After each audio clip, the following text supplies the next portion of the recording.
and shut down your boko bizarre.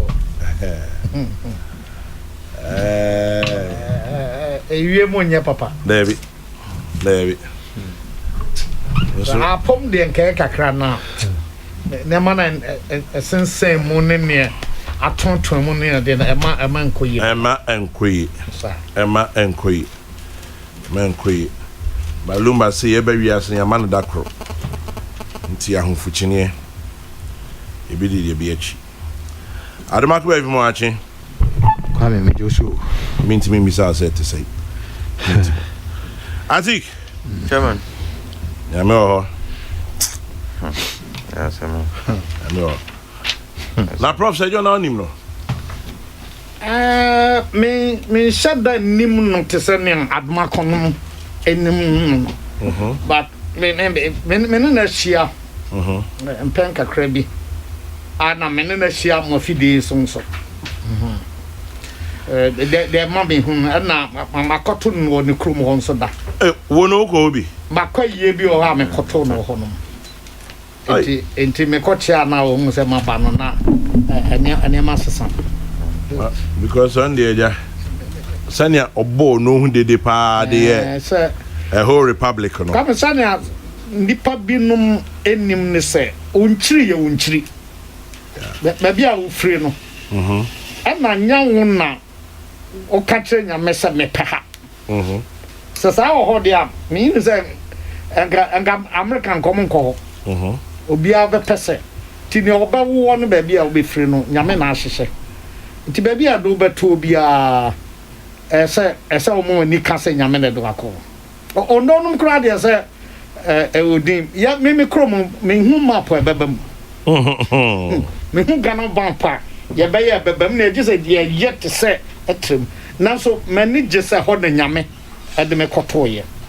Nti de na ma me hu o se John se ono nkasa ama nkwachira omo n'odin tora bi a yakura ohia na o so mi fro no bedru no anwumre me de afodwe mo banche bai kwame ni afodwe mo banche ade afodwe mo banche banche udua na be bi asase no anwea kakra wo mu no eno ko ne sania ne bo no sitie na ne taste so different. Oh, it tastes different. Oh yes.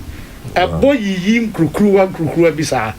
Enti unse obi a okai baby o free. Na eye ehwe so de ma obi a. Come yakwa ebe nyina yenim da ebe wo. David. Ma ade chi ade sen nyina na ye ben ya damana. Ahode aye wo eso tek da bia. Come me give say unim say niam efie be du nim fie du nim na utimi ye na untumi nye. David. Niam be fie du nim fie du nim na mitimi ye kiki. Enema hwe ya me to for ma hwa me sorry dim. Na nyame bambo na ya ma nipa ye tumi nyini che. Sajon onko na nim bia. So nyame se omra kama nipa ye ni bibia na anyum bi o se nti se edon frewa akonta be na okobuo za patomas no nyum bi nti yesese ba bia owo sese ni nyame emfa no nsie na nipa de enya dan a oba wiase a obefom oba eboni atia nipa oba eboni atia nyankopon boni bibia o ye bia nyame mfa nche no oni akrobia nso a oye obone ene oni hobio papa bi no se otame sen kra me wi ababi a udidie de metu ho eti de betumi aka fa no so wa babbo no bra de nipa be ya na waye no wakọ secondary school na secondary school so kokọ be kwa SD no ba course na otumi FM e ba legon ebe ye law ni oba ya no aye na watimi amanyo semu aman ho so akodu general secretary of party ebu oman asese kra ebu oman eti mafra ba no hwe no so sene ana onfa ne suban no enhoho an ho na okaka obi a ho no em se obi asua ebabua kabe ne metumi I think Chairman, then I'll be to be a cafe say, Nidi kai mamima busia nyina yakọ na mima Ghana nyina so yakọ ne ofade na ne offer sinum no de na ye doso nti mima ye nyina yakọ na titiju na offer se ne bibia chasusu mima ne shede esanse ofade no ye nyina ye offer lemum Charles na eben no opobia suma Charles na eben no a otime esuma no ne bibia Charles na yema no endre nwumre ya na mini Charles kasa chama ya kasa be 7 o'clock because of start feel say eno ho enye na yi no be 1 week ni ntimi kura me kan say oh and emse na sign up and down ya do so on here be 1 week home so gina home be 1 week emuana ebeye na edinu ko hospital ntendo enwumre na yakasa me say ofokra no ho be ye din kakra na ehye say na kra nka be kwa akochia no ye wie show yi yakasa 7 o'clock na me say after peace fm ne mini chance be kwa akochia offer ena ekobo 10 yanti asende chairman quite frankly it's because I was pretty close to him offer there was and ni omuni minyina any relationship with offer make sure say I was pretty close to him and this is a personal loss idea yenyina e bompa say nyame mfa ne kra ensie and minim offer no German, like, oh no, he was party color blind though. Very much. Oh no, NDC for he had more friends in NDC, PNCC. No, bia in office, bia in a damfo, bia in Unia. Bon, and sometimes call for what? Uncrofa be share or more honum no. Like you feel say ni pay nyamyeshira no. Because people from on also and Mikai there was a scenario be na ye recruitment bi na sabi na nkrofo bi ebufu ye say NDC fo nya he was very upset was there omunya Ghana fo omso no nya ya kra na nka NDC fo nya adwuma ne nchen MPP fo that is the kind of manner no oye this is a big loss to Ghana indeed na chairman na me pan kransie na ne wo bia ye beye because he lived a good life. He was a great man. He was an advisor, a friend, no a bibia. And the chairman, near Betimaya and say, Bemompae, saying, I'm Fanakra in CA. This was not to be expected. I mean, Obi news Ibia would be shocked because just last week. Chairman, I'm pensia. Medasi. Yo. Kwame. On come on. Medasi Kwame. Eso sa. Mami nchetifo. Ya Josu? Na yensre nyame asumdie so fa mo man no. Amen. Enta o mampeni susu echi. Kwame anope Edin ya yibia fifi ne dia beduru ha seyi. Ni nyina mu ni se onipa be yebi na wa meye ni nyina lumba sembi okan ni se onipa be pe din na wa mepe nyinche dupon kese pa na tutu Ghana ha sei no Kwame na ede na ntumpanya da o jamase asam kese pa na Kwame esi no se me kaya na otwe miensam ani na me kon ho wo no na Kwame uhuni pa hwe ni mprenu ofa je ne kambu na wa je ne shorts and t-shirt and as typical of him the sense of humor you sere no si ayenko jam baby na je nyina ko bai ti ebedi nkoma na me kra ne se me be kumase no si yo matinti aduada yenhyi ankran Kwame nti aduada no wa ma ne brother na me friend na no so ya o fa ho mfa no nti me do me phone o frɛ me na wa nyame a no problem but me ho to me amefra me edi nkomo nam so fa mate nti omu a na ma pre stay the phone adum nti memne da eye memne da be na otwe na ye mrantie no ba ko Kumasi or na score man for health insurance or dan ye friend Raf na me yesterday bi dia ye ne de onkohwe because of yache into okoba no so fa ni ho na na ndie ofa he fa no afa sa sam no so ba into na cha so so ay krakra me friend baby a minya no into kwa me na ade no ayedi enra na jomida be no nson ti me sorry be se no nan no ni no mi santem no na anya course me bre kwakubu ahemu NDC fo yi frɛ SD4 enso frɛ MPP4 me brebe no mo frɛ nkra ni Kumasi nti me peke phone no me ho na my wife ede Ibrahim say me sofo ba ko afren pastor Kodua say ni asie no no kure kwa me na edin die nya me pe no ye say job ye ni die pa manyesemu abusuemu oman mu but bia na so nyame ni nti no nyame so mra me ye bia ye ne hwan na kwa me ni nyame atwetwe na eye Ghana amanyofo nyina no kwa me ade ato ye ni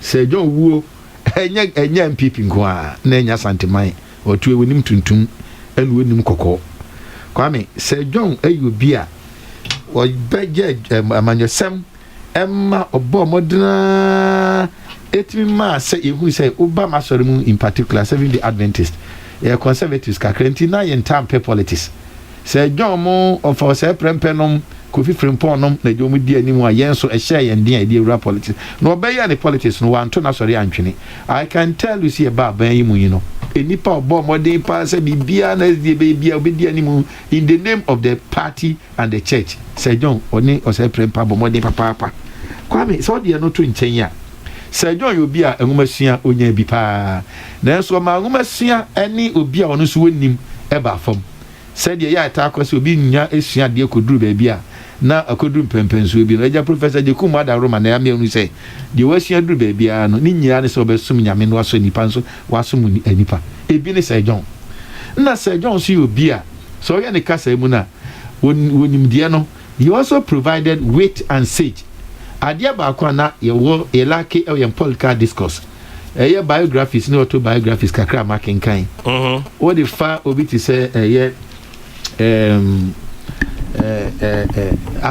Joe Apia former Joe Apia na make you kwame unya okenkan no okay say former Joe Apia on carry me who say me si akirem kwame na adwene nya nyame kra na the late Joe Apia sorry the late politician Ababa say yes your worry bruni by creative mass abroad in the 50s no now the yeri true books yes Peggy I've read a lot Peggy Apia now you are talking about Joe that's it no e data ini bi na yene ofa SK Buafo yeah asam no ba de din se de bania no a o de agro efie nyansa ene ade no de awuram na probably krobodu sai nom ene disikwam kwache nom enti professor Kosi anka twere ngum be literacy and governance no use you as case study Sir John ye symbol of that o de fie nyansa e de kan ngumesua ho so de no so eto nkyenya na o hwa Sir John you bi a amanyesem gidigidi no minim ne asi edunketia no a obefa asem no asi afa no ebe ha no minim ne akwakubu ahin ebefa asem no senye omo ana wato omo ho prum no omo ha se ya no pe minim asman ko beka ba ni bebredi nkoma a enye easy enti ya de sua kase asejon de ato de amayen se yem buy am party mu a ye party level kwame way back secondary school or the say university woni lawyer du adonten nom agitation time no mo de to amu san odi kopia bruchire organization any adwuma waye and I am party mu one of the highest positions abetimi akokodru general secretary Sir John etimi ekodru ye na adia ba ko akwame ya ne say edru ba bi no na manfo ahyase na party chairman Sir John party chairman I will say Sir John was a party chairman who never was. Or you be a said no sit here na say it came spontaneously ubi a Sir John na ni office one e be year the extension of MPP party office and ketuani akese this Sir John wo no kwame enyo no kwa na wo wo de amanfo anu aduane ko Sir John wo no wo de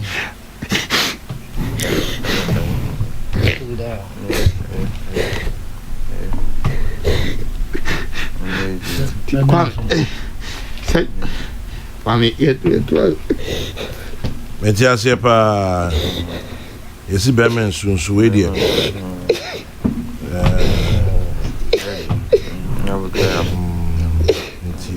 ya pajauti Edin so aja abasa operation de kamodak na o se abasa wo sa no enye be beti nipa yeah na ai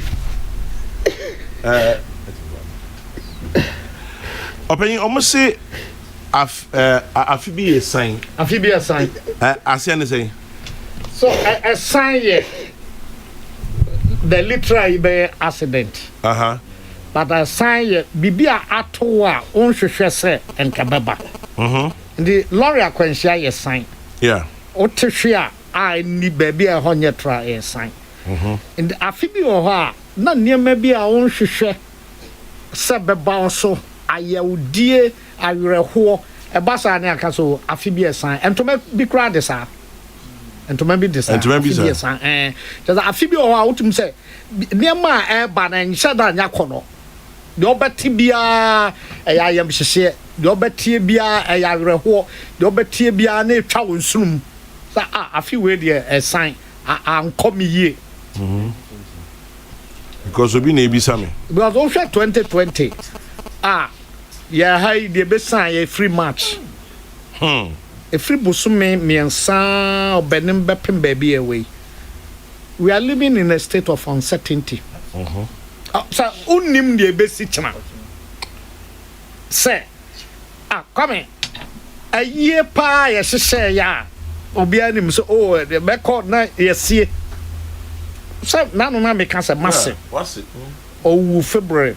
Yenim see a besia no April 5th.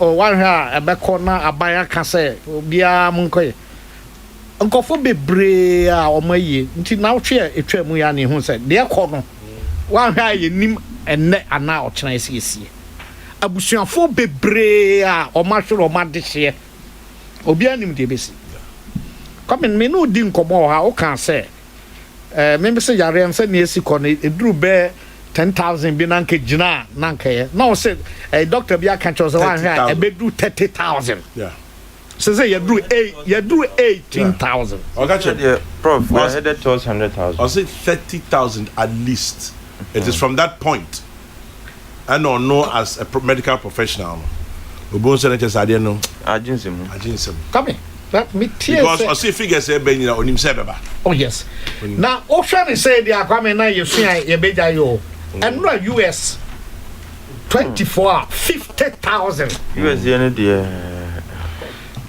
et kwame nia abedron afeba akopɛ ma ko school achra de ache me hu se atoto asɔre mu bosome da ya beto asɔre bi mu ana bi ngofo bi akoye awurukasem bi ne yatom ana sofu bi waye bibia mfa kwa mu na aprosifo de ade akotom se yato asɔre mba bosome se yato school mu a nyaze amakwan David se obi awuo ne se unya kwan nya yie me hu bi da enti se ne bakro ka afi bi esan a 2020 afi a esan wo mu no ba kono no na se ya obusumi nsia aba na wie afi ne ahye nsuya se se de da ye nim so kra ye nim di do ansa abeye do ka min bakro bi sa afi bi esan a afi we de this cancer 2020 sign because ensem ewum no doso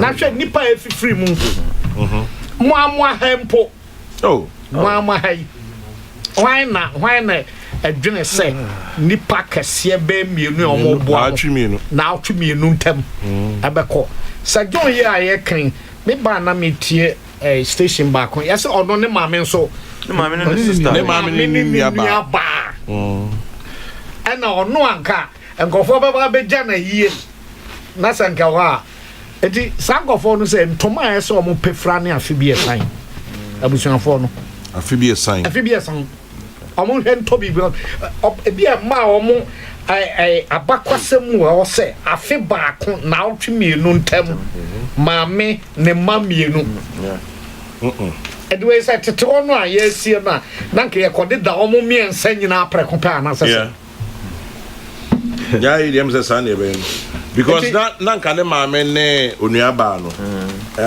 August bosum nanka ibesi omo hye say eyi no beba so na ono mu na yabeka say yie ni sin na so ono so wadi akoto na ya say obofo aye kodi na ya no na etu abu aka ne nsem no obofo aye kodi na ya na etu abu aka ne nsem no ese kwame ofa Sir John na menene nyina wasori ninti no ne oho nkabomu no ho as a great 7-day Adventist na enipa nso san kan yibo mpani o kan yibo mpa kese ofa kwame adokofo Sir John we ne foforo na ofa fa me no ofa no ne call abadi beach no se mumiru nyina mo wasori baako de toso mi no kwan afa so kasa no adoma ko nso obi enti yentreni no na daachi bia eho nam sane Sir John beka bo mu pa na kwa mo beka MPP Lucy foforo no the way I communicate no change I became so aggressive professor Prophet Jekumi tuka no abo man FM o se yawo enye sa nam training o prof nie e se wo ya sei kwa me wan ka se duru baby na wuni an me so na mpema sem na bu afu nyasa me mpema sem na usuban bi nya me fe enti Sir John so no observe sa enti tama Antonia Bai Fakabo mami free mu no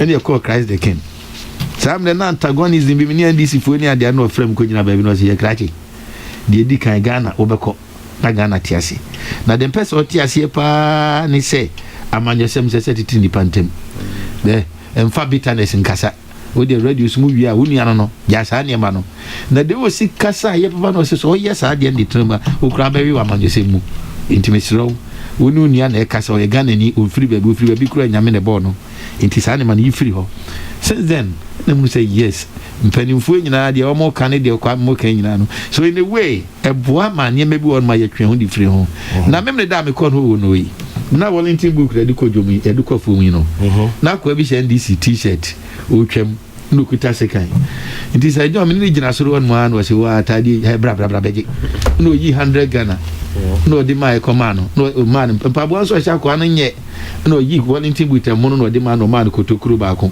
akwa ni she Sir John gina se unse ma yo fe unse ma kwame typical Sir John I think what you doing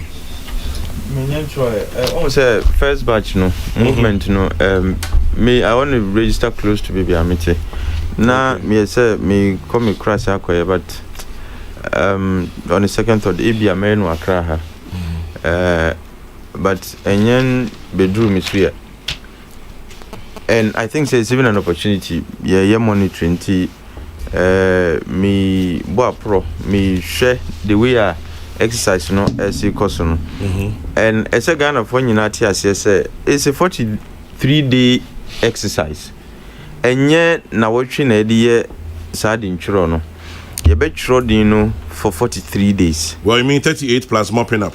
Plus mopping up no and me mark kan nyina bom no nti se we ntimi ankotro wudin the first week na enu nkyere se wonya kwan ankotro wudin biem enye sa na tie but santi asie no na emi say ebi mu enyenyae and it's creating all kinds of confusion at the registration centers. I mean, so far I can say it's so good, but there are challenges. And challenges teach you kwanya amount for disregard the social distancing protocol no. And nuna the biggest challenger sa processing. But nina I don't know untimi first no embo electoral commission per se. Eye omanfo no ya said yes ye bebo your hoban. And I don't know. Anyway, it is a simple me na me fisa Ghana ni bia betiasie. Say wo mu say mekwa akotro medin. Yeah. Mom me safety ehia so. Nti wo ko ho na sit na ha. Manon ko ye say sit na ha no no kire say ye pese ye do humble and na ye pese o register na sit na ha no. It is because there has to be order it is only when there is order that you can have the observance of these protocols done properly. But it's a order niwa no obia sabi ye nyopa enya dia ebeboa enwie yi. Nti the monitoring I've done so far no, that's a major challenge I have seen. And me feel say ye nyina no say ye koso kai ye hu say social distancing no enye sabi registration no kwanti na say ye social distancing ni ade say ye no abribia na to the extent say these centers no involve crowds and large numbers no, the more reason I say ye di sa protocol no juma say tiasie say obia benya kwan atro no din a na ye nye sa tiasie ni say social distance no hu hia because it would give us an opportunity to stay safe no. Me feel say idea ebeboa din tro no ebema na koyie. And we've also heard all kinds of reports. Ebimu are made up stories. Ebimusu are stories that are real, practical. And made up stories, Sebi, Mbobia, I've heard stories to the effect, say, before some of the machines could even start, now break it down. I've also heard stories, say, before the registration could begin, not the 14 go, Ebimusu. Like, German, all kinds of weird and wild stories. They seek to create one effect. Say, Electoral Commission, fata, and look, it doesn't profit anybody. Isn't that quite interesting? So, somebody on Moja, Omukra, can't me, but Nanka, me, oh, okay, sorry, Semitran. Oh, yeah, no, it's a good reminder. If you Nanka, me, the last minute, Neomuti is here, no Marco. Papa now can say, and unfortunately, he's from my party. I say, ombe shwe moja yebe bunipa yebe kumnipa or registration center. Chairman mfoni ni nama, he was busy registering and Oh really? Oh yes. He was busy enjoying the registration process. And option for na ultimately where he registered no na bibia air course we. It was smooth. It was seamless as a matter of fact. Why didn't he disrupt it? Chairman, why didn't he disrupt it like he promised he would? What you say? Anyway. And to when you naturally say, Sebi, Mr. Mika, de be na ye no. Na embwa. Unim say ye dear as Electoral Commission see young coachra, ade obetro wudin. And as she knew her ABC. Why would you create such a tense atmosphere? You contaminate the political atmosphere with all your vicious utterances, no? So vile utterances now. Ebimu eko kan no. Wouldn't say the antidote for that poison no would be maybe some counter reaction. Sebi at the end of the day NVE. So why do you even start such a thing in the first place? Abraham say yes you trouble kwa kwetro udin.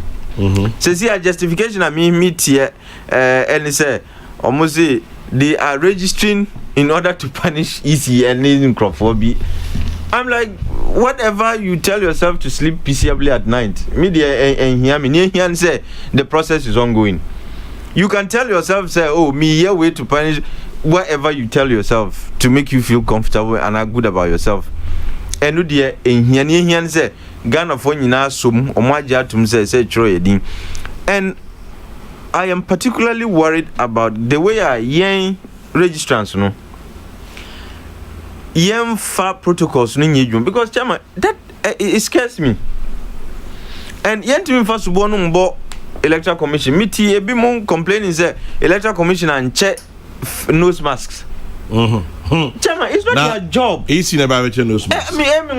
And that was it formed a grounding for the Electoral Commission to be vilified. Say you want no munyen ye basa ukwa omun chiche nose masks. Meanwhile, the EI now, the last EII, say you can't leave your home. Abra won't share face and a nose mask, no. And by law, Christ, even criminal, and it's an offense. So be free fear. Abra won't share some mask, no. And how do you get to the registration center in the first place? And now SAA Electoral Commission for nature face mask. Omo they provided sanitizers and ensure and all of that. If there are issues with those, we can raise them.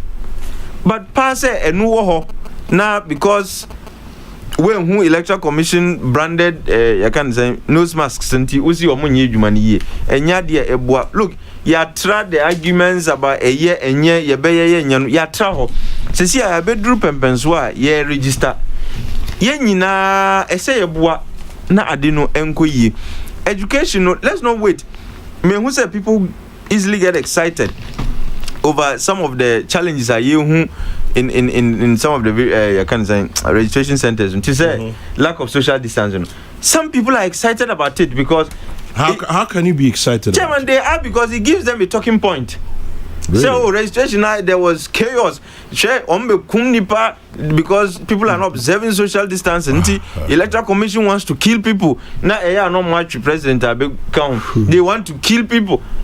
Instead of you to be worried and say look, yeah, intensify education. Not kind of phone you are excited because you feel it's a propaganda talking point.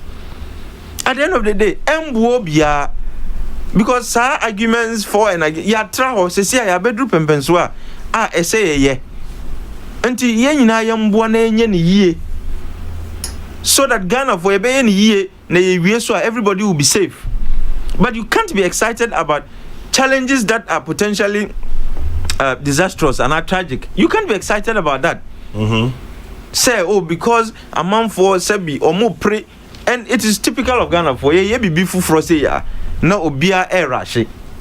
Oh, and instead of Zobeka say I didn't know 43 days munya obia nya butre look eye den ya Electoral Commission for no be register nti obia nya butre ko ho na ye ma obetima akofi aba ana bibisa. But he says, say a kind. It is chaos. Their intention is to kill Ghana. Look, you don't profit even politically from such comments. Because me and me tihui, say me electorate, na me tiu. Then you can say, you seem excited. Say, Sabi, challenges to say social distancing. No, I break it down. You are excited about it. Because I Ghana for ye. Nti embuo bia propaganda ni de Sabi. Ya mana kodru pempensu bi apem. It is no longer about who should we blame, who should we not blame. It is about how do we collectively make this a success. Nti misra amanyo for nyina Sebi, we can complain, we can comment on near air coswe, but ye sa propaganda na ye no emfim ne ni ho emfa enum behim. And ni ewo honum no so yen hwe kwan ben na yen nyina betimi abo. Electoral Commission works for us. If they are having challenges, it is our responsibility to help them solve them, not to gloat and get orgasms over challenges. Orgasms over challenges. Oh yes. Chairman, some of them speak as if they are about to have orgasms because there are challenges at the various registration centers. Then ni aji say or straight and bra mitie but I'm sure Chairman Utie no so one executive, a leading executive of the NDC. Also called registration center B. Who said na ye boo Electoral Commission officials, and he was having a good laugh over it. Whether that is true or not, the fact that he was excited about it, Nuchem said, Sebi, I dream by you know.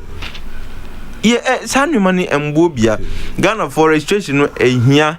It is an opportunity for us to exercise our rights to choice, our rights to determination in this animal. But so I say, can who say, I say a boy your home buying. Until you call Sabine or hire ma, who bet me a coffee, a kakra no asaba, and a ubana ye social distancing, ye see and observe ya. Miss Row, observe social distance no my because a one cast on who buying tea. Na yes sad no. Na why nya you can get your card all right, but or how na ebeba no ebeso Electoral Commission for will not tell you Sebi these are all adults ni omu register nyina. The assumption is say omadwin eda ho fine. They are old enough and they are of sound mind. And Sebi, if you are assumed to be of sound mind, you are assumed to be an adult. Me pa chomi sragana for let's act as such. Say ya dream at the hofine na ye adults so Chairman. Assume and you no problem never. No Chairman because obi o ha o hwe ni sin na opeye je ko ebisa senti we nyanko bon abon send sesu ebi ni that's why I kept using the word assume because you can't determine Sabi nipa na adwen eda ho fan by merely looking at the expressions on nipa enim and all of that. Media and economists like to when they are modeling because if we are see way there are so many things and if you don't introduce assumptions you find it difficult to create models.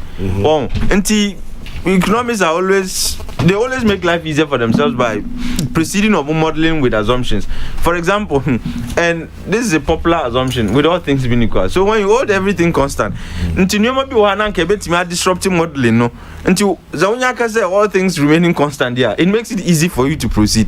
Until I am assuming say Ghana in for na muko trodi omodino omadwin eda ho fine. Until yenye ni say yadwin eda ho fine but you see you observe social distancing na because it is not to the benefit of the officer na or catcher no, it is to your own personal benefit.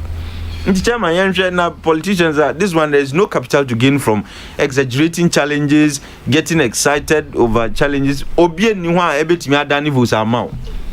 Look, oko can put a opa can send or can be entimi mobian or being too about more because of that. You can laugh over the alleged beating of Electoral Commission officials. That will not translate into votes for you. You can have all kinds of whatever entimi over challenges, enyadia ebebo. Until let's quit trying to exaggerate. Let's quit trying to introduce Nyama anyhow just so that Yebe Christian President, the Electoral Commission are failing. Oh, they have brought chaos. They have come to kill people. Look, chairman. We enjoy the gloom and doom, don't we? Absolutely. Gloom and doom mongers. We just monger gloom and doom. Say, look, any year I say there is chaos. I mean, no way in the chairman. No way in the Oh. Anyway. Peace 104.37 minutes past 10. Studio Numano Atik Mohammed, General Secretary of the PNC. Adumaku Befi, member of MPP Communication Team. Professor Kofi Ejekum, Dean of School of Performing Arts, University of Ghana, Legon. Prof Binkuti student we are now about Hanover to your Funa. So in the meantime, we'll be Ura Kofi Aban, our rig world. Biano Munchiana Mami. Mimano Monso, Kofi Aban of Rig World. Good morning, thank you, bless you. Unyano heading, but Midasi, Ebefanisa, Minya Samuel, Kokusi Chopa, Anidoho, was writing something on Twitter, and I said I'm kind of Twitter, and oh, Benny. Me say me cat Twitter says Twitter. I'm saying Twitter.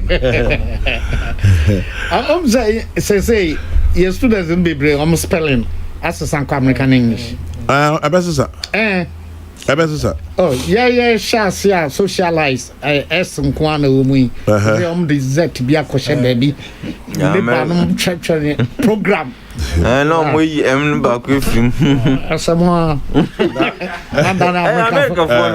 America for Monkoy so say the American probably I say and because of social media like I said more platform be so yeah discussion and me try about programs.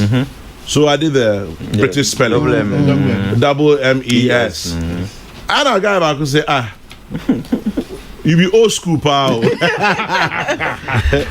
And I'm saying, a program there, GRAM, that's it. Intina M near the Esdakaho, but this is British now because almost schools now they but you see, Opinion Kumsuka be chair back in the say language is dynamic and evolves. And Kasebi or it really other language contact la hadi bemu be system upon say school me certificate be ma say me opinion me tie kakra soon he will be promoted to senior lecturer me say entrant position a Latin for it here mama dynamism. Anyway, 80 still go for Chomodoma said John Kokwani the whole said John Papa. Diversity in politics, but very good friend. Watch Bibio on Twitter. Okay. Me dem say Twitter. But on Twitter. What Twitter man. And Twitter. And only Ronnie Nicole. Deputy manager. Open manager no word more. State House in the open said virus never virus Emma and the deputy. Okay. I running ne Godia Saibedi akone menti mienu. Enemy na Beku Santana. Okay. You call Fra Hodien. Okay. Open yenum. Chairman, they've revived State Housing Company. Anyanum. Almost sit down Kasa. Oh yes. Anyanum. Oh, almost sit down. Almost sit down pa. Anyanum. Infamianza. Chairman, and given the background of Sa company, it was virtually non-existent. Now, onim. No, they've made me really proud of them. Internally generated funds. Yes. And you Busian bank. Almost 7 rents on Kwana. Oh, my started John Ejukum Kufo, Anu Kumasi, near Mampondian, and the Ekano.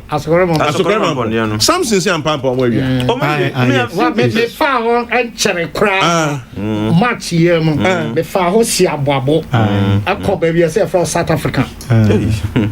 Oh, South African be all I come me have die now. Oh, my so yes. Now, nature me can Ronnie Achro Bibi about Sir John. Okay. I see 2014. Saturday Sir John General Secretary. And of course Sir John has said also contested Esla Usu. And I said John is over contest. Oh, no problem. But to me, you see, so Sir John, I can see Sir John saying this. Also, on contest, yes, and then say to me, see, no problem. When you're able to remove your wife first from your bathroom, then let's talk. I was not no near. And I saw you guys your bathroom. Now imagine said you can with you. So he's getting a lot with a lot of plaudits here, and Nana B has also written something very interesting. He says, Wafa Sir John, Nana B, National Youth Organizer. Oh, yes. Wafa Sir John, my godfather, mentor, advisor, and anchor. Nana B, so the very beautiful one. Peace be to her. Ain't the tributes are coming in nicely. And, Sir John, dear. They say, yeah, Ubit Miakasa, oh, yeah, sure. Thank you, Atik. Very patriotic posture, no pun intended. Your sincerity is intact in my books. By the way, is it an incremental thing? Premature ejaculation a la Bombay now, orgasm. A la Latik. Now, Nana Fredio Furiata. And by your comments about Nkofobi seem to thrive on the fact problem about, anyway. Yo, mami jo adwa konem ko me da se proso kwame na me say John na osan singer.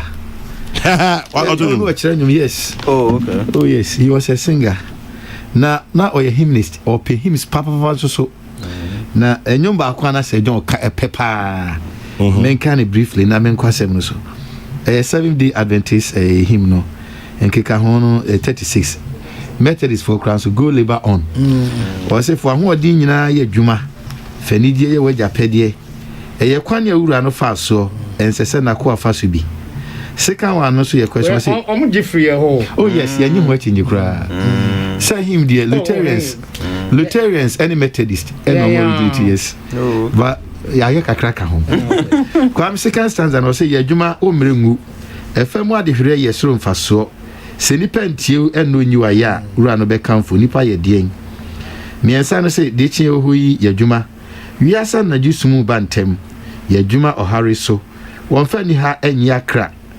Enan ne se koso ntobraw we bompaye ye badwe magi akra nkwa fiadi ko wiase mro no so hyewo na wafom kwan brefie na 5th stanza na last no say ma wani nyi wadwuma yim obrechi wo home obeti ayefuru kunu ni odasu mu se hwe maba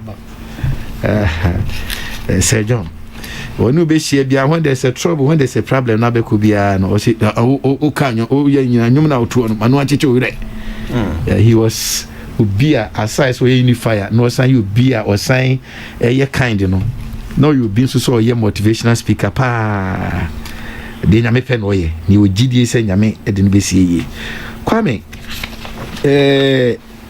Sir John di se no obi nim se coronavirus no e wo ho anase nya nukura Sir John di obi Ghana ha sei no obi eni no enne oni ho biem ti anamo ye tu bia no e wo se ehunu se ye gina mamponku ano ye gina odua ne ma no ya se wan hwe na wo tripe okohwekun mu na ye nyento tu anamo ye yes ne wasaban ye no obeye onogusu mpa wo ye na emom no panimfo na ka se bi prof se obi bebo amoye den ente se wa ye ho eni ntin ye sre se ye ne asie ntu anamo ye unu sa anamo ye tu bia no kwame so wo ye mienu anam ye nsam pokura no a ade a wo kwa ehun nsem bibirebe no de enka ye nyini se ke de bedi agro ene se John on mabiem sempientintin na se Nyankopon nyamaya o wamenem enti wono nkwa wo anim no de na so de ye ni nyina no so wonkwa na wade ye nhwe yare ni ye ye wohuru ye nsa ye ntini ntitemu ye nya exercise ye se ye nhome wo ni bremu ye mfa vitamin C dawadawe ene hu nsem bibrebe ye o mampanin adawroma da bia no fellow Ghanaians oditu ye nim no ye ni sa na mo na chi kwame abatoi the medical akane say ye de nyame ase se won sensem ba ye ni ba bia de nam ye ni ade ni nyina no me mu obi aten sanse se wo mamu na se wo bu man ana wo ye bibi no obi kura no entimi anka panimfo se body ohu no wankusa ehye prof nya sa na tie eni ntie ye ni awie ni nyina akire no anamo ba ni etuo ni edi kan ya mpese make up ni se ye best Ghana fo nyina ompe ma no mpuntuo ni enkoso no se omonkon register na nurampo ani nurachi omhya ase no ani gisem ewumu pa ani gisem ewum ni ayesa ni se Ghana fo bi no ewo su bi se o mentwen eye kakra yesre ba bia wotie bia na ebeba no bomodra na ntentem no ano ba bia ne ha ya be to bia yempoyim kon register entwen na wunnim wachina ne beto anasimo besie ne bia wentman kon register we aye no so no eye Ghana for na register o mampani e dia to dwa se enya bibrem ha sei ana bibrem atoye for register enti Ghana ha sei e dia register enhyehyɛ ye e wo ho your constitution no e kire ne oye Ghana ni eni nti no sabe se onye Ghana ni a wada roma ye nyi wakwa ye nto ontwene na mmom no ekwam de wo a sabe de ekwam de no enya akom de wa yemfiansa mienu ni di na de ade wo no na odie wo mu ntie yes wo mu san hyehyɛ ya ba sɛ nipa ba ko betimi a register ama nipa du na embom na de ba ko ewira fini sɛ wo hyehyɛ ya na chi no yesu kodi adanse kurumu na ye kyew o ko register e kodi o minu ya no ofiri ya sei na ko ye na nya no kura na ko am ya fifim ni hu a wo odi adanse kurumu no wo mfie mebiribi wo bedam me sesu biem mama yen take advantage say yes say you make my register ni pattern eni ntie no me kwakoye hwehwemu ye na shabere bi di akire ibisu di akire say bonyuma bi di akire say okoye ni hwehwem na kwa me enti saa ene wo ankasa ane ho ani asomu ni edo akotum yen hwe ni saa ni amensa masre bi oni say yen MPs ene wo mo so a wo mo etraye yi a wo mo atutu MPs wo mo be nyina wo mo nyina nyanka bo ade ba ko ase John ama party nda so pena sem ni say enne asem abeto say fear delegates say John ena eye ni coinage say John de bae na so mra delegates etu say John ewe tamale no wa antrase o ono so na ma lumba nyoma hetie ye no sre kwa oh yes and yensru bia ba ye no sre kwa titru yes meje yes Sir John elusu ye no wan trase ye mu bia hye endin pa nti se party mu pa se media bakoma sem obi atia me na so de obi ayi nti da bi da ye ruakofo se sabe se wo ye twerɛtwerɛfo na party no opposition na se wo aban mu na se kra wo ni hwe ye kra eye na prepare ya eye papa Sir John di sa asem no so eni nti wa mu ahwe ipu at a point o se na nadam ko akufo ado se sabe wote akonyam kra no a ye de no beba kwa me se okai make up early stages ansa na 2014 na ebe ko UK na wako home kakra na Sir John ne food soldiers do do no a ye mobilize ye ne call na ye nya say ye se obekọ ye so onko e call ye ne kokasa ye se papa opo ye de beso awo. Sir John was a key one kasa malusu ntino ya de ese me kope be atra odi akotene ewu mu a ene no okro nti de mense ne say wa lusu no ye bre obi nim wa kina ebi abesa babiom. This is the time munyina mun kamom enra me nyante ye okofodi amenije ye pa se me nua asibe eni me nua ye bafi omo akabo mu omo ye sa adwuma no. That is how we want it. It will be ankamum DCs ankamum wo so nyina enye sa adwuma no na yentimi mu am obia no en register bi de mesre bio eni NCC ebepim sabre no obu okura na onim ni schedule say day we ana date we na mesme de beba eti wo mo nkoso emo ho dawru sania esitie ni amesa ho asre bio se nipa bi a wo mo so adan mo sakaka bi nsem ena no odo na hey Rollins Band constituency na okrampo design Kokrokoo. So woman ni Ayawaso West Ayawaso Central woman ebohye na nkrofobia kogu pick up matwofo na wo ye de mia mani say ni ade eno wo de ko henifa enya de a ebeboa nti eno so security fo no wo mo mamodina wo mo ye adwuma police fo ni soja fo ewo mu no wo di Kokrokoo di amimu a se ye Kokrokoo yemfa ni amim ti obi de sutra ko yie pa de a momfa Kokrokoo tie be ko momfa sutra nya no kwan eno so yade ba ko a kwa me eno so mehwe maka fence ensem bia ebinom so ade na machire ni ade no so one of my constituencies aboabo asonase na miami nua Mubarak yinyina me no kira de kakra ye adwuma menua pa yinyina the same area but ensem bia de ko ba say MPP chairman fee ena ye day or the second na fee animu and ya co-create one of the police intino ye nyim free one no kwa me snada here no there ne atia ne say so hwe ba bi te say asebi e ho na asemi si ye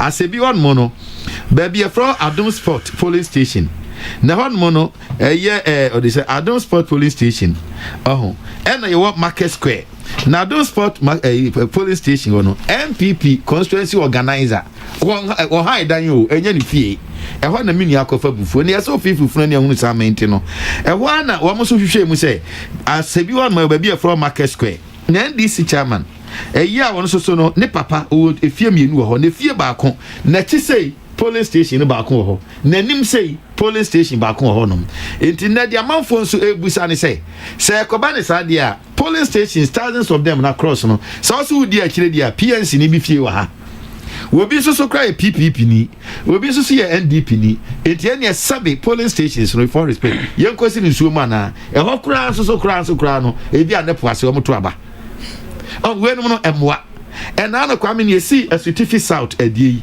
na ehon enim faso se o seketimi ba MPP ni organizer ba ko wo ye obi a ono no eye wo yisremni eno onu sankrofo bi di line no mu a obuso mo kasa bia no a he perceived them so me wo mo nye wo mo timi kasa bia eno se yesremo mo mpe ba bi nyina then all of a sudden no be from another you be hwe ni so eno ko ye ntokwa ya Collins that Jesus spirit ko ba mu ni ade ye ni aya ho ye ni aya ho eti ye mpese edin ayaje eno mampani odi anim subampa ene hyehyeye pa ene mra odi ye adwuma no obi mko akwaji dimbone na sabie so odi abese o man yi no de mesa sabie oni say so far so good wa mu a na wa mu gigina mu ene electoral commission mo pa abo nyina say enko yie no just as I think Riley said me say they are still fabricating stories to confirm or to ascertain or support their original claim it any akọ say yes Kwame to some extent it true enra ne no achi nyina me na wo nyina me ye nyina no social distancing no ebi no they have compromised it eno de esremo but enya holistic anasa enya bebia na Kwame Sade no okọ bebia ebi no so edi so enti ye ka ye bebo o mabaso de omo so omo niso no so omo hwe but I can also tell you say ebi no so no e the create social distancing and I say Santana market na bi ma heda ko create all of a sudden na NDC or they say constituency chairman obi just so be press conference and our security for near semestre mo stage mo create some stage bu ha ɛmfa kɔ ɛna ɔmo pam no na ɔno de kɔɛ yɛsrɛ so far enipa dodoɔ no so ɔmo kɔ register no na Kwame adeɛ no gyina mmienu yɛwɔ 2 groups baako sɛ yɛmpene ɛmyɛ register baako sɛ mɛpene amyɛ register na Ghana for no see register it is a ne enipa na dɔso no mo register na de ɔno ka sɛ mempene ccc mempene no ɔsa kwata baabi sɛ ɔmo register ni de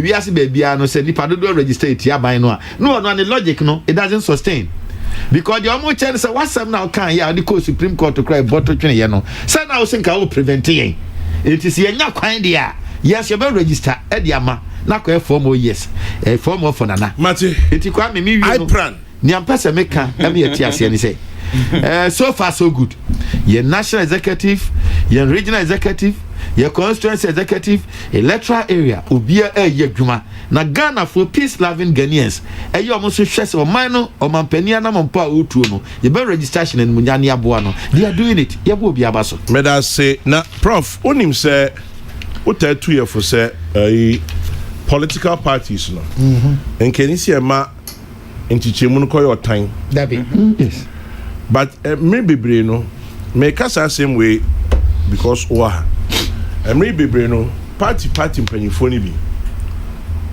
ma mebu no ne mrante ne mmaba a time bi be do mo ntam am mo free say entokwa ne ekwa akoko no yeah so all kasa make I plan inter-party resistance against new voter register prof yemmo he ya ni na otwemi ebusumi no and some free microphobia no mobile say ibe kunipa hwie moja so na you start nyina ye trading samre no yembi ku cassette ya afọ yitwitwa bi boy ya fine bayanum de agya twaboy kura we dey the sebula dead good adesana awato ayi ebu abos osatas ninti amekasa ne se enne Sejo ni ho no ase edun ketia tribute bi our man Sejo se onu ase edun ketia ma me free mo Sir John bedi nansa awuni fie oni ko fi djuma nyina anya se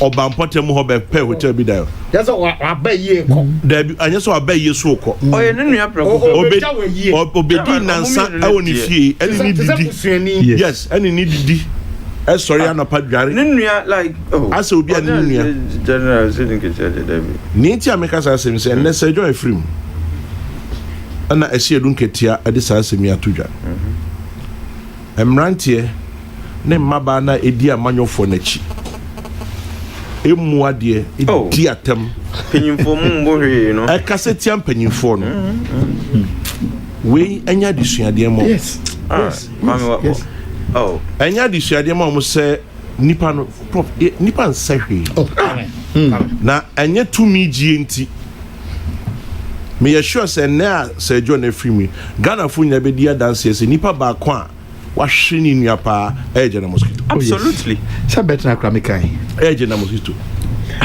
na me ya sure say ye kai o ntokwa oh yeah on be kusa obetwani omu wie ya so obetwani so ukrasini omu wie ya be transni omu wie na afre o ko omu komo is Kwame enkoko wonu aboso kan be na akona se John Bohana si dun ketia bo no ma ginami otwi bi agusu a no mood like they tease each other no mood did no ko yo mu pa but one we empanyimfo mienu a baako NDC baako MPP yeah anya dia gina mosquito beto abama na nado da yeah na nya dia Sir John beto ado aba Muhammad da and so still very close friends it is not even the close friends that I'm looking at I'm looking at the maturity absolutely the maturity to agree say we belong to different parties but yen time yes we are still new normal intokwa biansi adwinche na me no nya adwin yeah and that said it's going all over the place inti ani osabute and no descend me and or say was sending me my bebre so granted he apologized or say I hope I'm not bombarding your page this morning just to let people know political difference is part and parcel of our existence. It doesn't mean go and take a cutlass and chop off heads. Just because you said I should use in some road to Kumasi. But I said let's go through, say, another route, Kofodia. Our generation has become overbearingly toxic. And even when we disagree, we must necessarily apply hate and close the chapter of relationship for good. Nti ani osa with no di we ese no I couldn't tell you. Yeah, the otan bi otan hunu bi nim bi ha yeah the otan bi teacher no ohwa emebunu ebe nim kakra na ebojagu saade no come na do the ebi mo wo ho empanyifo and almost show kutupa. No, Chairman, penyum bonni bi penyum ana ahudo kwa kanze. No, almost show kutupa. Like what any creative tensions. Penyum bonni bi na shechiri. Yeah, and omo yesade na. You will never see them insult. At the end of the day, it's all about political power. Yes. That's all it is. Or opportunity. Obe yuzu mebunu no amamako sai mo mebunu bi awo sa mo ade no so mo biri bibi no Twitter and Facebook mo bibi no na me face no kula me ni makoni muku say o kan Chairman comment and somebody dia o kan ho say bi ujira wo dey say hey now what happened to us as a people? Chairman wa page so uchiro wa asema yeah what kind of look naked insults also and you said they are disagreeing with you fool stupid Oh, baby, you free. Amanyo kwa udom. Ejuma we yere. And you wonder say what is all this about? Now so kokan yeding. Kan kra. But I'm saying and I said in medjuma nti. I will not gratify you say. It me the be send no. Yeah. Okay, Kwame. Menim say National Media Commission be boa. 1 minute. Okay. Prof, answer na Ghana Independent Broadcasters Association so kan. Yes, I could be TV so say mewu. Zan ko from say anyone. Also wo bewu. Ana wo bewu. Bibi. So we nya o dia. Ono be di kan. But I think only mo be a friend Esinam Wesley Gong. Debut. Or see tell her see go and give Atik a friendly kiss. Esinam I don't kiss men. Sorry. In fact I also resist. In fact he's also inter-party resistance against male kisses. Male kisses. But Esinam in Wesley Gong says give Atik a friendly kiss. Tell him his advice some of the interventions I use to calm tempers at Wesley Gone. So Esinam, thank you. As Esinam, you may come and kiss him directly. Kwame, answer na a prof bebem no. Wow, mame, Auntie Faustina, yenye mame, Auntie Faustina Nelson. Yeah, another. The best friend ni nua brebo be bia ya Auntie Mabuzia. No, another person. No, ntemu no se ni sitie no. Eso we NDC MPP. She's universal. Yes, you ma pa. No, Auntie Faustina, she's another universal character. Like yes, another. It's across. Auntie Faustina, a universal person. Oh no, a universal person. Yes. No, okay. she's. Prof, Pacho Bremni Ampon. Mamisha same friend. The word mabunu. Mabunu. Okay. Oh yeah, morphological analysis. It comes from ma plus bunu. Okay. Ma plural of ba. Green. And then bunu green. Okay, that be a mijina bofra se bia mijina bofra se na mijina anka se na mehwe ni abre na mehwe de bunu na ya misuma bunu no. But bofra de abre no nyame soma no se omre wiase. Beye duane manipa. De abre no. Iti wasoma wie. Nipa benya no ho faso aye nya wie. Bofi bunu no. Kwawe. Mframa betumi afa na ni nyina atete agu. Kese wiase oba faso bi amaso. Ebetumi abasa ye yi kwan bi na bofi dua no nyina si eben kwam. Na so dabi bofre we de be ha ye momye ye mtuntwene. Eti wiase oba ye na sa bofi bunu no de be na obeye. O de ba mabunu ene mpanimfo anyina wie na Sir John okwe ye obi aya ba wa bone bra papa bi ba bia se odro de dipa be ya na wa ye no wona afi na level 400 na wa wi a wate asidwom obi mantwe bi na wote wo na wo ye de be pa na ye de be kai wo atem de die nko na twe me nu a am say na twe e ba na ye kai omo a e free 96 omo na omo ko parliament e mema ni ma papa bi kwame omo na omo wo mu a omo ye adwuma e fata na ye kai omo ntam omo ko na parliament ho life she from ya na MP kra na ya kan no na wo polling station wo ye agent o se de o MP kra referee no na this year wo meme ho o ha na be ka wo this year kra de so no abo o ye lawyer ana wo nam na wo fre ai radio so no akasa kwame ahia mo prince ya no nkofo bia be hia wa ebi na me na mo ana me kai nkofo bia ne no be hia o ma no ya che me ka o mudin ma party na mpo yi wo mo say masa won kasa man bi o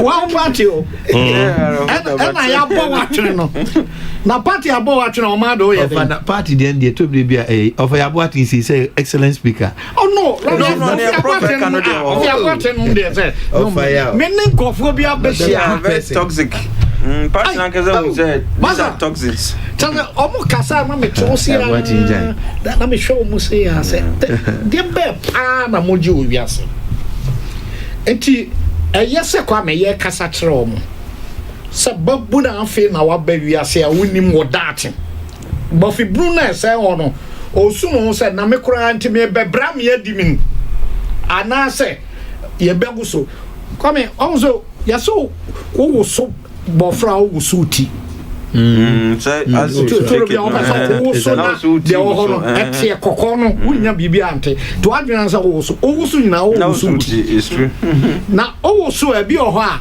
nya ne abre na wo pen na bete ebunu no na bete enti mabuna ne nam ha bi no mbete saa yamfo mo nya hwe bi wa omo ne nam a omo bo ho safo hene enti na bible mu de no de a me pense o se de ye ne se o gina ho no o hweye na wa hwe ase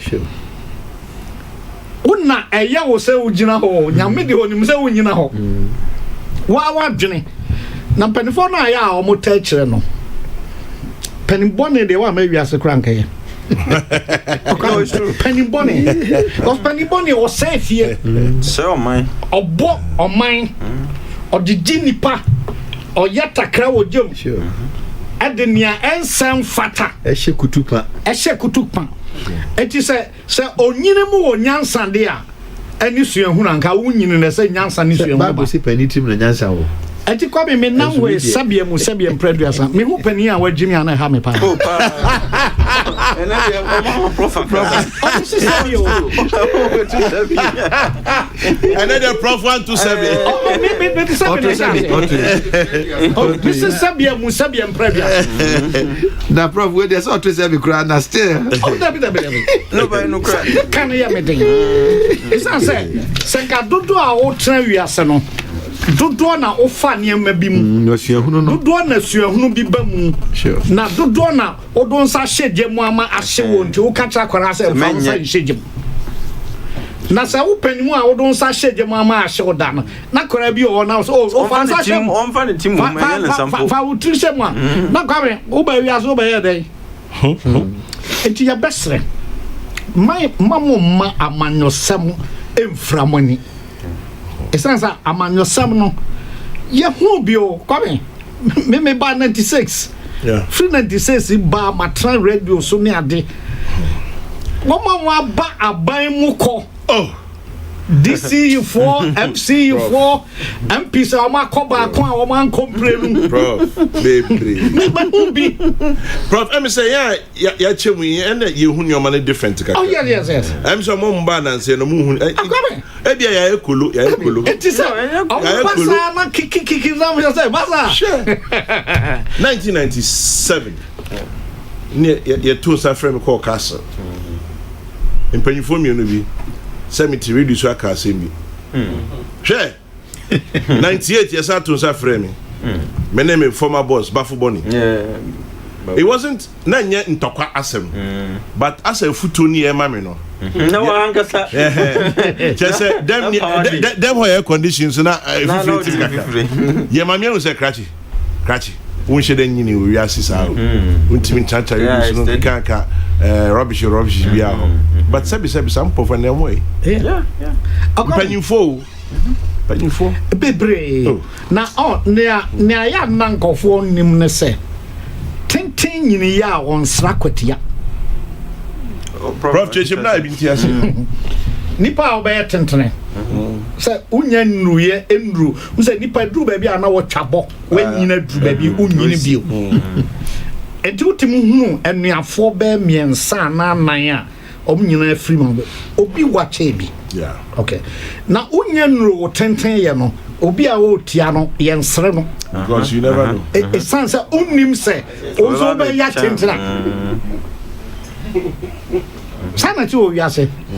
Eti emrante ne maba omna ma asa wiase eba ombe omna beso no. Wiase na enna ho jan sa o. Kwame e wo wura. Eti am desa me hu showbiz mu na also utum kofo no fo. Anu kwame trouble mu de he. Oh kwame.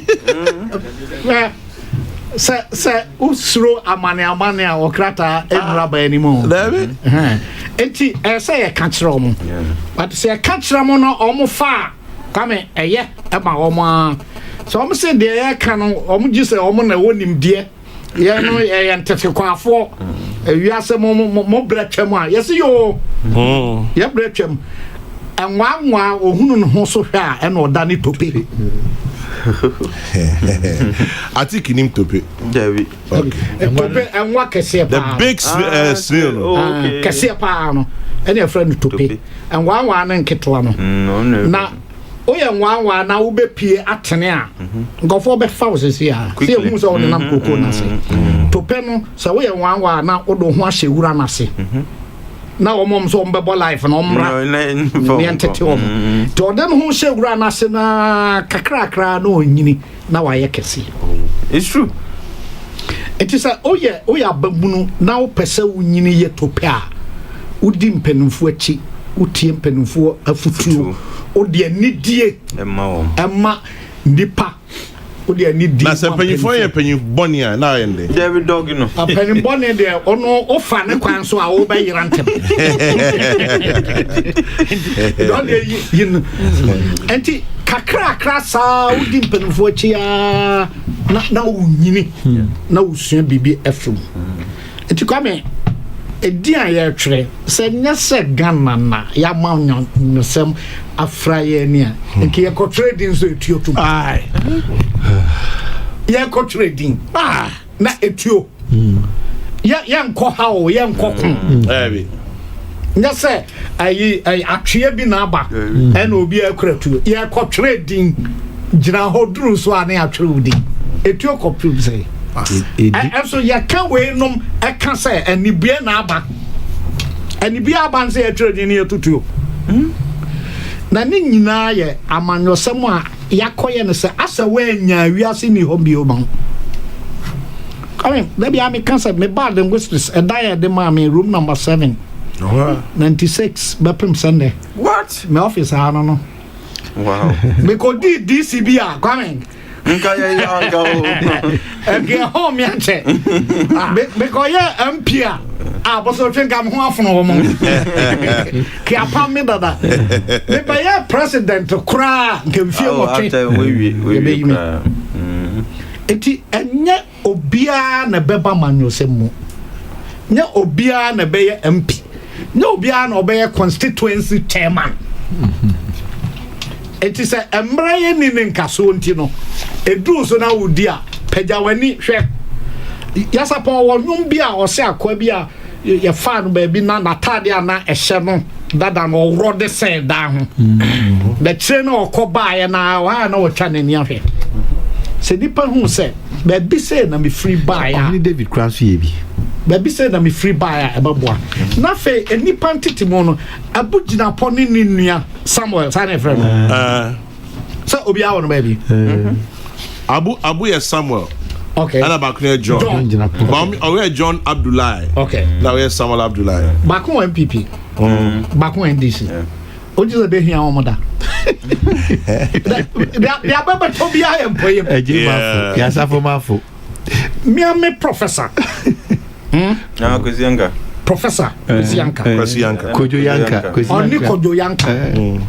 Kojo Yanka rise here to become regional minister. Ashanti region. Ashanti region, central region first. Sabra na o I Kumasado. First na me ne prof kwa ye wo baby a ye da. Ni nua ba ye minister don ye nkopa ba bi bio. Okọ ni nua fie. Lanka. Ni pa nya nwa ne atene. Prof, what do you say, Kwame? Interestingly, I'm going to read books about the June 4th. Yeah. Professor Yanka line here. Yeah. I'm going to launch the same way you. Makoto ni miri nyebi na me kan ha na me kan hese ya. It is a deep on. This one him saying you know. Come ye sia no ye no mo te ho a. O hu so bi o party we no. Nyame ma nipa dwene se. Yemfa moye bra na yemfa ntrase. Boni Facebook bakasi. Na ye ntrase ma nyansa nkyere ye kwan. Yeah. It is a only nyansa wo be di kwa wo. It masra mabunu no. Yanko trading and tokenim. Keke o trading na je o card. Na kotena wo fie. Na kotena wo fie. Eba wa ye wa dwen se wato aba unhu de epia mu ntonto bi o no. O ye ho. Esan se card no ya to aba mfie na awia bisa ho se de na wo de ye. Mumu binum at the co bank, mo de fa, mo de fa. Oh, na no me be kan asa me amele go ho kra ye wo ho no ye krom ho no. Me co bank nam kra, me ID card Professor Jekum also a so mo ye. Aji IDB, either voters ID. This a voters ID and I say a Ghana card and I say passport. Oh, Professor Jekum. No. Anya juma ho. Enti min ni he kra me kwa Trebidin na magic card we bi na me ko iska ekwani mu kakra me de akọ mo de ye ne mapi memfa politician bi ho abufuo na wa trafie sa wo de ho nkotre o fa nwensena bufuo a obere ukro ana men ko fa politician bufuo enko bon tokwa amia nchi untum What's the politician be part me fees and be not at Obi shoes. Oh, a prophet that was a crown to 2 men. So I say, it will quite quite some sabby. Now a person for a saw panty. How many said this is so panty? So, you found Ruba be at no corner coming. None I won, oh, mammy, who will be your mount. And so why now I compel Hansen? And Busumi near trade, the Amayano. To send a ticket can my preppy. At my preppy, no so just a tumuda to send a baby uncle so. Now, Okowa, never the after 2 quemo said the bear COVID on the head treno, and also Bomodia this one. Come here, they say, will be ample. Debut. Let's say, Yapa. But, sir, a better one, my way mumono. A yet say, Ube near the atom passo. Maybe Professor Kofi Mumono. I say, ya do baton pass also. Professor Kofi Ejeku. Police being be me shows on him. One of the finest police officers I ever. COP George Alex Mensa. Yeah. Or Simin Chow and Nanopi. Major no super. Yes, and that or my Yenina Suyako. Yenya ben ofano any Ghana phone or no so say or my Yenina Yako. This is one of the finest. Until COP and Nanopi Mitsumichi out in the India. Now, only so a very, very good tennis player. Oh, sir. Yeah. Oh, I didn't know. I just thought he was a proper vandal. A lawyer and a fine police officer. I mean, he's a fantastic tennis player. Oh, I said Vanda as the chairman. Yeah, fantastic in everything. As you and I know pay me chow. But chairman, I mean correctly at the end runner or be sending me text on some other station. Be nice see me call Legon, and I make cause you confusion. Oh, chairman, me, I don't even remember the last time I found Legon coin so. Me person me board radio station needing, but it is one of those. Say, me na me call you confusion me bo be aso me who atik jejema me but who so ya mistake ade the kind will be anti peace no and the grab me by who here hey that station one of the ways they say no you need to correct the best way to fight your enemy is to be silent never now when the cafe no it's an untruth. I need to correct it. Yeah. I was not even legal. One of the strongest weapons. Yeah, benefit to enemy. Say, a man and William Cry. I like the Greaser can say be. Was this one no Bakwa? Was your teacher? Where do you feel so about Brazil? Tinipa no cancer to be Senia. Now, I think Prince Donina, former MC Techiman, I'll say tell Atik Mohammed to quote unquote, shut up with his Vanda and Sam. They are obedient and loyal colonies. They were resisting the colonization. Anyway, I think I don't know for me that was not pay. Yeah, then I said, Professor Jacob Nemo, and I said, teaching Emma Wa. We do a feed at Peace 104.3 with you. Lawyer Kisi Ajabeng and Ne Eye Wawoda Nyamin Shra Bebre. Happy birthday to you, Lawyer Kisi Ajabeng. And that's another very good man. Happy birthday to you. May your day be blessed. My brother Lester says, Kwame, give up tennis and come and play squash. It's better. So that squash you put in play, not be small. It be kappa work brutal. So Lester, enjoy your squash. Why? Me, the tennis, if I play some keep long. Anyway, time to go. The next news broadcast is at 12 and Kofi Bilson is next on your radio. Thank you as always for joining us by air, voice and text. Yes, to wish you a beautiful day. Remember to keep your dreams and hopes alive. It's all you've got. And I'm sure you know my prayer for you is in the book of Numbers in the Bible. Numbers 6:24-26. Where it says very simply, the Lord bless you and keep you. The Lord make his face to shine upon you and be gracious unto you.